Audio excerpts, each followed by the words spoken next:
Namaskar Mitro. In the last session of the subject operating system and software installation, we have seen the learning objectives, we have seen introduction, we have seen what is operating system, we have seen different types of operating system, as well as we have seen evolution of operating system.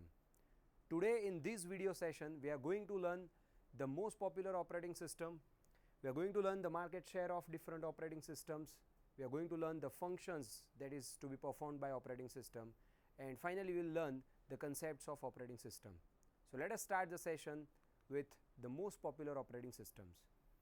This is the list of most popular operating systems in the current world. One is the Windows, second is the Mac OS, and the third one is the Linux. Microsoft Windows is a family of operating systems for personal and business computers. Windows dominates the personal computer world. It offers a graphical user interface, virtual memory management, multitasking, and it supports many peripheral devices. And most of the users uses Windows operating system. Windows have different varieties of it. It means it has started from Windows NT, then Windows XP, Windows Vista, Windows 7, Windows 8, 8.1, and now in the market Windows 10 is available. Next is Mac. Mac OS is the official name of the Apple Macintosh operating system. Mac OS features a graphical user interface that utilizes Windows icons, and all applications that run on Macintosh computer have a similar user interface. Normally Apple users, MacBook Pro users have this Mac OS. Next is Linux. Linux is different from Windows as well as Mac OS. Linux is free as well as open source, whereas Windows and Mac is not at all free. You have to pay charge for it. Whereas Linux is free and open source. Free means you do not have to pay anything for it, and open source means you can write your own code, you can modify the kernel of the operating system, you can build your own operating system for the Linux and you can use it. So Linux is a freely distributed open source operating system that runs on a number of hardware platforms. So this is the market share of different operating system. This shows the figure shows the market share during 2017. You can see the half of the market share has been taken by Windows 7. Then 25% of market share has been taken by Windows 10. So overall, if you see, Microsoft Windows has taken 80% of the market share. Very few percent of market share has been taken by Linux as well as Mac OS and other operating systems. So let us learn which are the main functions of operating system. Mainly operating system, as I told you, the main task of operating system is to provide the bridge between a user and the computer hardware. In addition to that, operating system manages resources. Resources means the computer hardware resources, which means the processor, the memory, the file system, as well as the devices. So let us learn how operating system manages memory. Memory means the main memory. You can consider it as your RAM. Main memory, another name of main memory is RAM. The main memory is very limited, it is very short, and each and every process, each and every application that wants to run on your computer system needs to be stored in the memory. Once it gets stored in main memory, then and then its program will start running. Now every application needs memory and we have limited amount of memory. So it may happen that every process may not get memory when they want. It is a task of operating system to manage this memory for the processes. So memory management refers to the management of primary memory or main memory. It is a large array of words or bytes where each word has its own address. Main memory provides a fast storage that can be accessed directly by the CPU. For a program to be executed, as I said earlier, it must in the main memory. An operating system does the following activities for memory management. The first, it keeps track of primary memory, what part of primary memory is in use and what part is free. The free part can be allocated to the next processes in future. In multiprogramming, the OS decides which process gets memory when and how much. It allocates the memory when a process requests it to do so. It deallocates the memory when the process gets completed or the interruption to the process arrives. So this is all about what operating system does for memory management. Next is processor management. If we talk about single processor system, it means it is a single processor and multiple processes wants to use this processor. Now in this case, it is the task of operating system to decide which process will get the processor. Processor is nothing but the CPU. So in multiprogramming environment, the OS decides which process gets the processor when and for how much time. This function is called process scheduling. An operating system does the following activities for processor management. First, it keeps track of processor and status of the process. The program responsible for this task is called traffic controller. It allocates the processor to the process. It deallocates the processor from the process. So this is what the operating system does for processor management. Next, device management.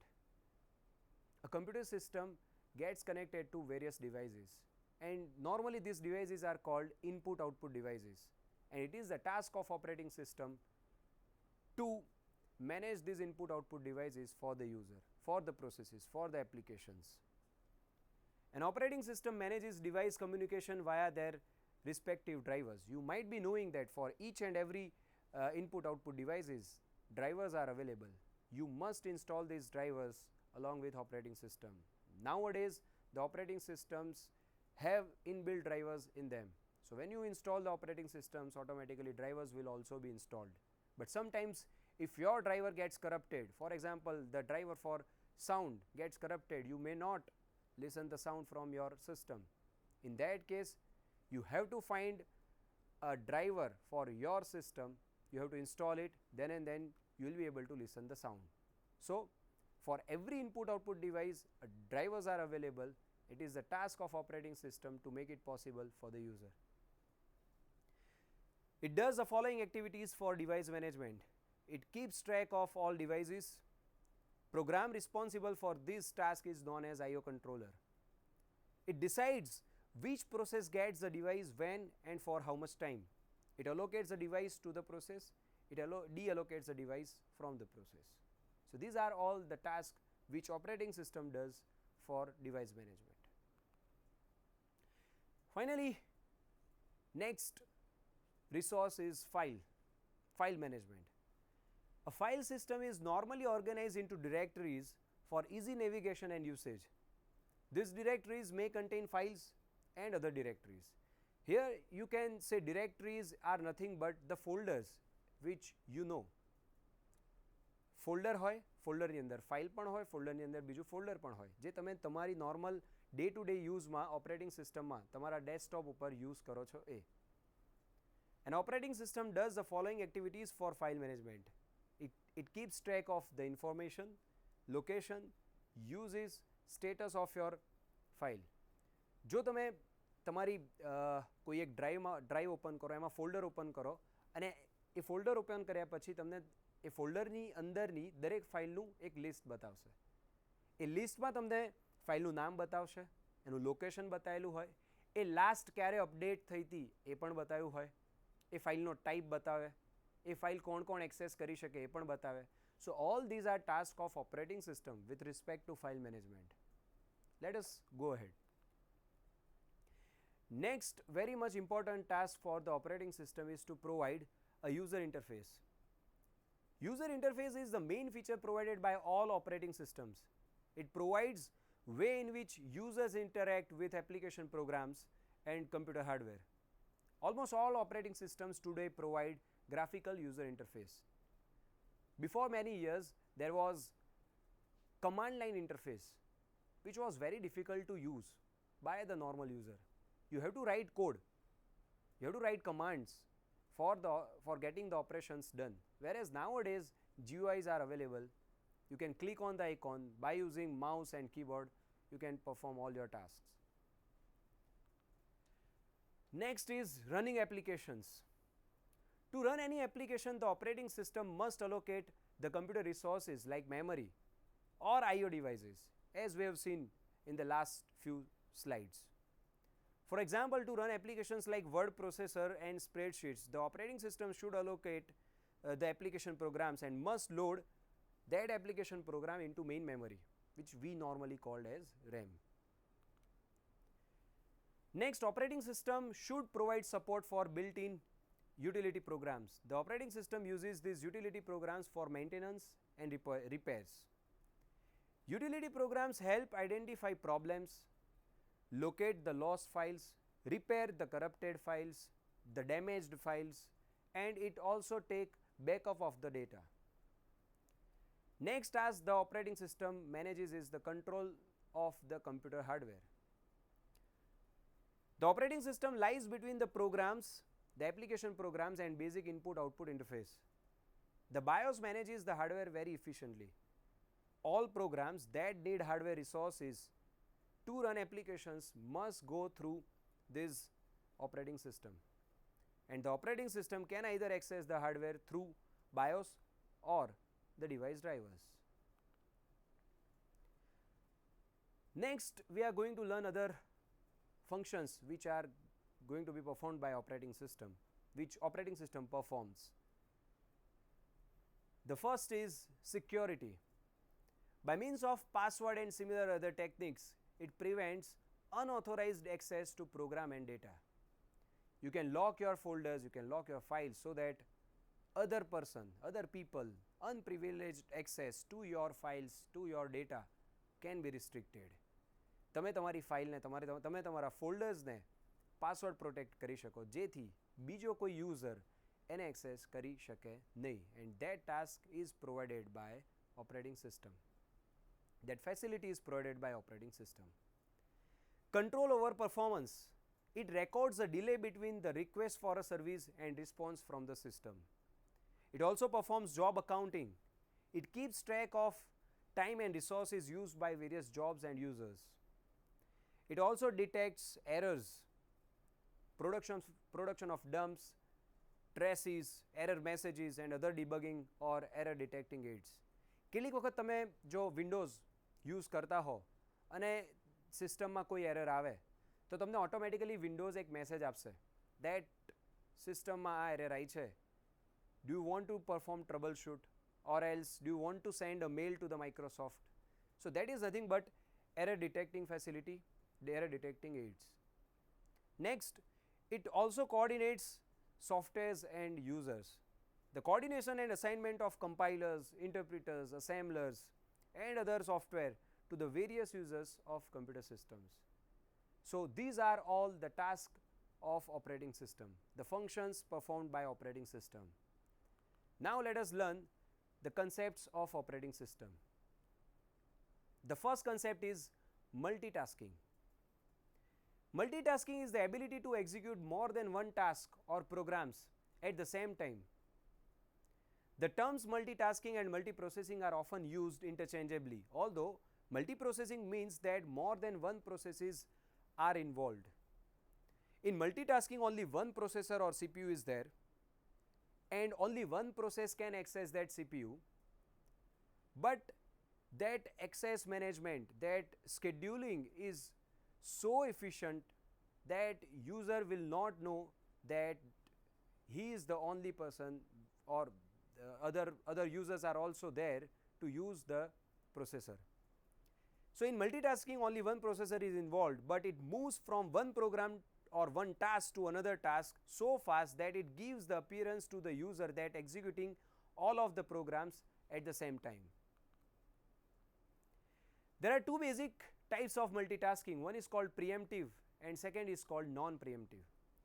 In preemptive type of multitasking, if one process is running on the CPU, operating system may snatch CPU from it may take CPU from it and may give that CPU to the other process. Preemptive માં operating system કોઈ એક process પાસેથી processor કે memory લઈને બીજી પ્રોસેસને આપી શકે. Whereas in case of non preemptive operating system આવું કરી શકે નહીં.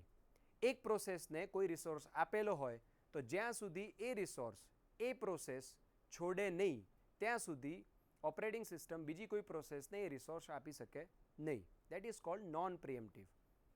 So in preemptive multitasking, the operating system provides CPU time slots to each program, and as time slot expires, it switches to the another program. OS2, Windows 95, Windows NT, and almost all operating systems uses this preemptive multitasking. In cooperative or non-preemptive multitasking technique, each program gets control the CPU for as long as it finishes the execution. એટલે process જ્યાં સુધી finish ના કરે પોતાનું execution, process જ્યાં સુધી CPU છોડે નહીં ત્યાં સુધી એ CPU એ પ્રોસેસની જોડે જ રહે. એ છોડે પછી જ ઓપરેટિંગ સિસ્ટમ એને બીજી કોઈ પ્રોસેસને અસાઇન કરી શકે. So by this figure you can easily understand the preemptive and non-preemptive multitasking. This is the preemptive multitasking where the resource has been used by one process, the process is using the resource, and at some point of time it has been given to the other process. Now that other process is using the resource, at some point of time it has been switched to the process 1. That is preemptive. And in case of non-preemptive, one process is using it and some interrupt comes. When process leaves it to the other process, then and then it will be given to the process 2. So that is preemptive and non-preemptive multitasking. Next is multi-user. When referring to the computer operating system, a multi-user term implies that operating system which supports multiple users at once or different times. Time sharing systems are multi-user systems. In order to utilize processor's idle time during I/O operation, most batch processing systems for mainframe computers are implemented as multi-users. However, the term multitasking is more common in this context. So this is the example of multi-user, that one resource is there and that resource is going to be used by multiple users at the same time. For example, in a Unix operating system, multiple remote users have access to the Unix shell prompt at the same time. As I have explained here, you can assume that this is Unix shell prompt that will be used by multiple users at the same time. Thin client concept also can be implemented by using multiple X Windows sessions spread across multiple terminals powered by a single machine. Similar functions were also available under MP, mcurrent, concurrent DOS, as well as multi-user DOS, Flex OS, etc. Next is the process. This is the main part of the operating system. For every application the user uses, behind the curtain there is a process. That process performs a task for the application. If you have seen Ctrl-Alt-Delete, if you press Ctrl-Alt-Delete, the task manager will be opened, and in that task manager you can see the number of open applications, the number of running applications, as well as the processes which runs them. An operating system executes varieties of programs. In batch systems it is called jobs, and in time set systems it is called task or user programs. Process is nothing but a program in execution. Process execution must progress in the sequential fashion. This is the diagram of the memory. Normally this memory is divided in 4 parts. As you can see here, the one part is text part, that is nothing but your compiled program. That is, you can simply say a program. Then the next part is the data part. The data which is going to be used in your program, that data will be stored in data part. Normally the local data will be stored in data part. Next is the heap part and stack part. The text and data parts are static, whereas heap and stack parts are dynamic. The size of heap and stack can change. Heap grows here, according to the figure, heap grows upwards and stack grows downwards. Normally this heap is used to store dynamic data, and stack is normally used to store the functions, function calling and function returning, such kind of things will be stored in stack, whereas heap stores the dynamic data of your program. So this is how the memory is divided into 4 parts.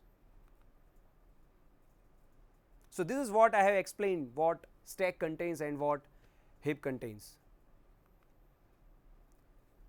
A process can be in any of these 2 states. If we consider 2-state process model, then process can be in 2 states. One is either running or non-running. The state running means the process has occupied the processor and it is running its task. Non-running process means the process is waiting for the CPU, process is currently not using the processor. Next, in 5 or 6 states, the process can be in any of these states. If we go to the more advanced states for the process, then process can be in any of these 5 states. At the start, when the process gets created, it will be in the new state. When the process gets stored in the main memory, it will become the ready state. So whenever you start the application, it will be in the new state for the temporary time duration. When that process or when that application gets memory, it will transit from this new state to ready state. So your main memory contains all processes which are ready for the execution, which needs the processor. When your scheduler dispatches the process, it means when the process which is there inside the memory gets the processor, the state of the process will be changed from ready state to the running state. And as I said, if my process is in running state, it means it is currently using the CPU. When some interrupt comes, the process has to leave the processor and process will come from running state to ready state.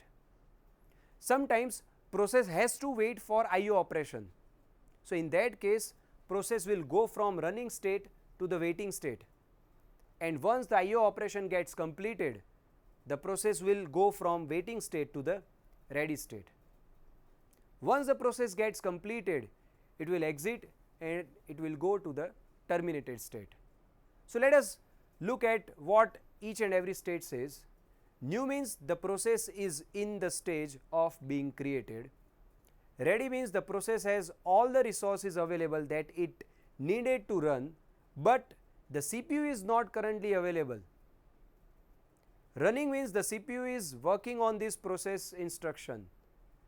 Waiting means the process can't run at the moment because it is waiting for some resources to become available or for some event to occur. For example, the process may be waiting for the keyboard input or disk access request or inter-process messages, a timer to go off or a child process to finish. When the process is in terminated state, it means the process has completed. So this is the process state diagram. Next, the process queues.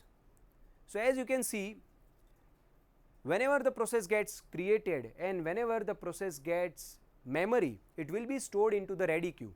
So this ready queue contains all those processes which have all the resources available except the CPU. It means all the processes are in main memory and all these processes needs CPU. Whenever any process gets dispatched, it will be given to the processor and it will come from ready state to the running state. From that, whenever some timeout occurs, the process will be the processor will be snatched from the process and it will be at the end of ready queue. Whenever some event occurs, let us say event 1 or event 2 or event 3, so there will be a separate queue for each and every event, and the process which is waiting for event 1 to get occurred will be stored at the end of this queue. Similarly, the process which is waiting for event 2 to get occur will be stored at the end of event 2 queue. When event 1 gets completed, one of the process from that event will be stored at the back of the ready queue. Next is process control block. To control the process, there is a process control block. For each process there is a process control block, which normally we say PCB, which stores the following things. It stores the state of the process. As I said, it can be either running, it can be finished, it can be waiting. Every state will be stored in the process state. Next is process ID. Each and every process has process ID in the operating system. That process ID will be there in the process control block. It also contains CPU registers and program counters. This needs to be saved and restored when swapping of the process in and out of the CPU. CPU scheduling information such as priority information and pointers to the scheduling queue. What is the priority of this process? So that operating system can schedule more priority process first and less priority process afterwards. Next is memory management information, accounting information, IO status information. All these informations will be stored in process control block. So this is what process control block is: process state, process number, program counter, registers, memory limits, list of open files for this process get stored in this block.